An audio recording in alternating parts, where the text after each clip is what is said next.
हाय guys, अस्सलाम वालेकुम। Welcome back to Muiza vlogs. तो आज का व्लॉग है how to get admission in China. हम चाइना में एडमिशन कैसे ले सकते हैं, मतलब क्या प्रोसेस है, किसके थ्रू लेना चाहिए, क्या करना चाहिए, क्या नहीं करना चाहिए।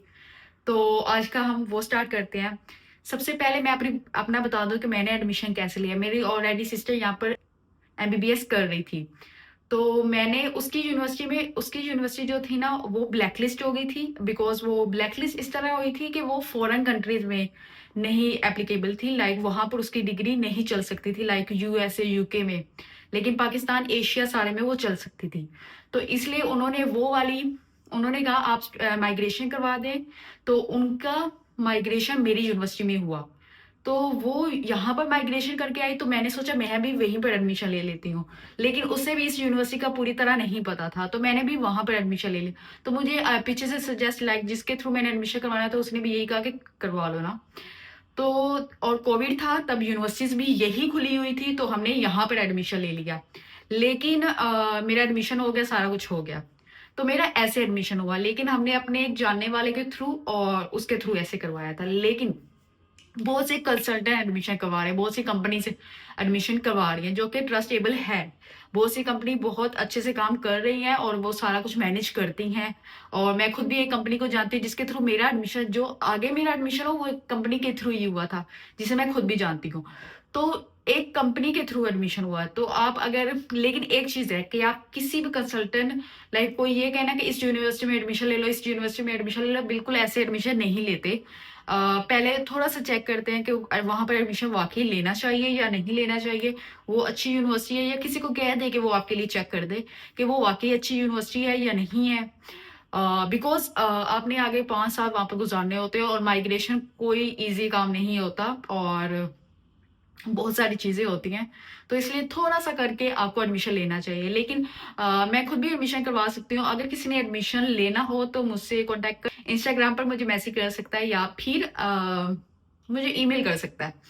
तो मुझसे कोई डिटेल्स चाहिए हो या मेरे थ्रू ही एडमिशन करवाना हो, बिकॉज बहुत से बच्चों का मैंने करवाया है, लाइक मैंने बहुत से बच्चों को रेफर किया है, तो वो हो जाएगा।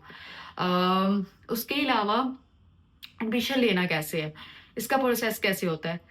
तो फॉर एग्जाम्पल, आपने मुझसे रब्ता किया है, तो आपने कौन से डॉक्यूमेंट्स रिक्वायर्ड होते हैं। तो आपके एफएससी के सारे डॉक्यूमेंट्स, 4 डॉक्यूमेंट्स होते हैं। मैट्रिक की सनद और रिजल्ट कार्ड, एफएससी की सनद और रिजल्ट कार्ड, ये 4 सर्टिफिकेट होते हैं। इन चारों को बोर्ड से, आईबीसी से और फॉरेन ऑफिस से अटेस्ट करवाना होता है। इसके अलावा पुलिस क्लियरेंस सर्टिफिकेट होता है। पुलिस क्लियरेंस सर्टिफिकेट भी बहुत जरूरी होता है, वो भी आपने बनवाना है। उसके अलावा पासपोर्ट पर पाकिस्तान में बहुत ज्यादा दिन लग रहे हैं आजकल, जो कि अर्जेंट भी बनवाएं तो वो तकरीबन 1 मंथ, 1.5 मंथ का टाइम ले रहे हैं। तो आपको पासपोर्ट बहुत जल्दी बनवाना पड़ेगा, वरना बहुत मुश्किल हो जाता है। तो अगर आप रेगुलर बनवाते हो तो वो तो 2-3 मंथ लेंगे। तो अगर आप अर्जेंट बनवाते हो तो वो भी 1-1.5 माह ले रहे हैं। इसके आपकी बैंक स्टेटमेंट बहुत जरूरी है। बिल्कुल भी फेक नहीं बनवाना। जो कहता है कि बैंक स्टेटमेंट फेक बन सकती है, वो गलत कहता है। आप कभी भी उस पर यकीन मत करें। आपका 99% चांस होता है कि आपका वीजा रिजेक्ट हो जाए फेक स्टेटमेंट की वजह से। लेकिन आप सिर्फ ओरिजिनल स्टेटमेंट बनवाएं, उसके अलावा कोई स्टेटमेंट मत बनवाएं। आपका 99% चांस होता है कि आपका वीजा रिजेक्ट हो जाएगा, बिकॉज वो अब चेक कर लें बैंक के थ्रू। जब आप फॉरेन ऑफिस स्टेटमेंट अटेस्ट करवाने जाते हो, जब मैं आई थी तब फॉरेन ऑफिस अटेस्टेशन का कोई वो नहीं था कि फॉरेन ऑफिस से भी अटेस्ट करवानी स्टेटमेंट। लेकिन अब फॉरेन ऑफिस से आपने अटेस्ट करवानी है, एमओएफ से।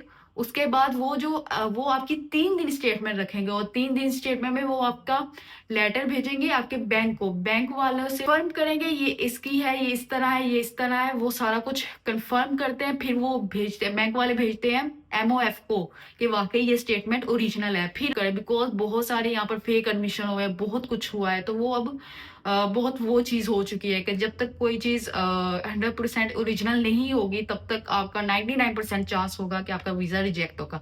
तो बिल्कुल इस चीज में पढ़ना ही नहीं है कि आप फेक स्टेटमेंट बनवाओ। और स्टेटमेंट स्ट्रॉन्ग ही बनवानी चाहिए, और 1 वीक की बनवानी चाहिए। और आपने पिछले 1 वीक पैसे रख के स्टेटमेंट निकलवाओ, और पिछले 6 माह की स्टेटमेंट निकलवाओ, चाहे आपके मामा की हो, बाबा की हो। ये अंडर ग्रेजुएट्स के लिए, लाइक जिन्होंने एमबीबीएस में एडमिशन लेना है। अपने एफिडेविट बनवाना होता है। अगर आपके मामा बाबा की स्टेटमेंट है तो अपने एफिडेविट बनवाना होता है। उसके अलावा फिजिकल एग्जामिनेशन एक होता है, फिजिकल एग्जामिनेशन जो आप पैसे दे के करवाते हो, जो कि आप कहते हो कि वीजा के लिए कोई फिजिकल एग्जामिनेशन फॉर्म नहीं होता। वो जस्ट आपने कभी भी पाकिस्तान में किसी भी सेंटर में जाकर फिजिकल एग्जामिनेशन नहीं करवाना होता आपको। अगर आप मुझे कहते हो ना कि मैंने एडमिशन लेना है, तो मैं आपको एक पेज भेजूंगी, आपने जस्ट वो फिल करके डॉक्टर की स्टैंप लगवा लेनी है, आपने मुझे भेजे। वीजा के लिए कोई फिजिकल एग्जामिनेशन फॉर्म नहीं चाहिए होता। जब मैंने एडमिशन लेना था मुझे भी कहा गया था एग्जामिनेशन करवाएं, मैंने नहीं करवाया था, मेरी क्लास के सब बच्चों ने करवाया था। और तकरीबन 10-10 हज़ार का वो हुआ था फिजिकल एग्जामिनेशन फॉर्म, और वो इतना फजूल गया था बिकॉज उसका कोई काम ही नहीं था, ना वो वीजा वाले चेक करते, उनका कोई लेना देना नहीं होता फिजिकल एग्जामिनेशन फॉर्म से। आईबीसीसी की जो एक्सप्रेस निकली है, आपने जस्ट आईबीसी के वेबसाइट पर जाना है, वहाँ पर आपने रजिस्टर करना है, आपने अपने सारा वो फिल करना है, अपने डॉक्यूमेंट्स बताने क्या है, आपने ऑनलाइन बुक कर देना, आपने फिर उसी दिन ही जाना है 5 बजे आप जाओगे। आपको विद इन 45 मिनट्स, अगर आपकी बारी आ जाती है जल्दी, विद इन 45 मिनट्स वो आपको अटेस्ट करके दे देते हैं। तो रात के 9 बजे से पहले आपको अटेस्टेशन वाले वो डॉक्यूमेंट्स भी मिल जाएंगे। तो मतलब आप 5 बजे जाते हो, 9 बजे से पहले आपको अटेस्टेशन के डॉक्यूमेंट्स मिल जाएंगे। तो ये इतना इजी हो चुका है, बोर्ड से भी हो जाता है, वहाँ से भी हो जाएगा, तो ये सारा काम बहुत जल्दी हो जाता है। लेकिन पासपोर्ट का बहुत ज़्यादा मसला है, पासपोर्ट जल्दी नहीं बनता, और आई होप सो उसका भी कोई ये जल्दी से निकाले, क्योंकि जब मैंने एडमिशन लिया था मेरा 1 वीक में आ गया था, और मैंने अर्जेंट ही करवाया था, अर्जेंट 1 वीक में आया था, दूसरा 15 डेज में आता था, मेरा 1 वीक में आ गया था। ये सारे डॉक्यूमेंट्स प्रिपेयर होने के बाद आपने जाना होता है वीज़ा, मतलब जेडी ऑफिस जाना होता है। आपने उसकी अपॉइंटमेंट लेनी होती है, अपॉइंटमेंट का आपने प्रिंट निकलवाना होता है, आपने वो लेकर जाना होता है जेडी ऑफिस। अब जेडी ऑफिस में क्या होता है कि आपने ऑफिस में वो आपका छोटा सा इंटरव्यू भी लेते हैं कि आपने यूनिवर्सिटी क्यों जा रहे हो, आपकी यूनिवर्सिटी कैसी, आप क्यों जाना चाहते हो, आपका वहाँ पर क्या काम है। तो ऐसे करके वो थोड़े से क्वेश्चन करते हैं कि आपने एमबीबीएस, अगर आप कहते हो आपने एमबीबीएस के लिए जा रहे हो, तो आप वो कहते हैं एमबीबीएस क्यों करना है। तो ये छोटा सा इंटरव्यू करते हैं, जस्ट 1 मिनट का जी था। जब मैं गई मुझे तो पता ही नहीं था इन्होंने इंटरव्यू लेना है। जब मैं गई मैंने कहा है इंटरव्यू भी होता है, तो मुझे तो पता ही नहीं था कि उन्होंने मेरा इंटरव्यू लेना है। और खैर ये रहा पूरा एडमिशन का प्रोसेस, और इसमें मेन चीज़ यही थी कि टाइम पर अपने डॉक्यूमेंट्स प्रिपेयर करो। और एक होता है सितंबर इनटेक, एक होता है मार्च इनटेक। विद इन मंथ में आपने अपने डॉक्यूमेंट्स प्रिपेयर कर लिए। पासपोर्ट सबसे पहले बनवा लो, और बाकी सारे डॉक्यूमेंट्स प्रिपेयर करो, आपका बहुत अच्छे से एडमिशन हो जाएगा। स्टेटमेंट फेक नहीं बनवानी हो, स्टेटमेंट अबाउट 42 लाख और 40 लाख की बनवा लो तो बहुत अच्छा रहेगा। Admission letter within 2 days मिल जाता है, और JW202 भी आ जाता है विद इन वीक और 10 डेज में। और ये बहुत अच्छा रह जाता है कि सारे डॉक्यूमेंट्स भी प्रिपेयर हो और सारा कुछ जल्दी जल्दी हो जाए, आप जल्दी से यूनिवर्सिटी आ जाते हो। इसके अलावा फर्स्ट ईयर में जैसे कि चाइनीज़ ही होती है, तो वो चाइनीज़ वाला सीन है।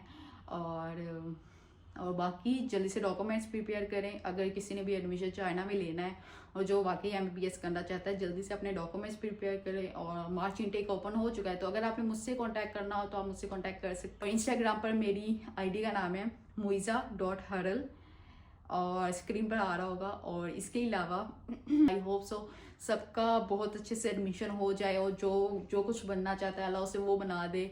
और आई होप सो मैं भी बहुत अच्छी डॉक्टर बन जाऊँ, आई होप सो। लेकिन खैर ये वाली वीडियो यहीं पर एंड करती है। आई होप सो आपको सब कुछ समझ आ गया होगा कि IBCC का भी प्रोसेस बहुत जल्दी वाला हो गया है। स्टेटमेंट फेक नहीं बनवानी, पासपोर्ट जल्दी बनवाना बिकॉज लेट इशू हो रहा है। और डॉक्यूमेंट्स 4 डॉक्यूमेंट्स होते हैं जो कि आपकी क्वालिफिकेशन के होते हैं, जिनको आपने हर जगह से अटेस्ट करवाना होता है। और एफिडेविट होता है, पुलिस क्लियरेंस सर्टिफिकेट होता है। तो ये वाले डॉक्यूमेंट्स हैं जो आपने अपने साथ रखने होते हैं। I wish you all the best, और so much. I hope so आपको मेरी सारा समझ आ गया होगा यहाँ पर एडमिशन का प्रोसेस क्या होगा। तो आज की वीडियो यहीं पर एंड करते हैं, एंड अब से मिलूंगी मैं नेक्स्ट फ्लोर में। तब तक के लिए अपना ख्याल रखिएगा। अल्लाह हाफिज़।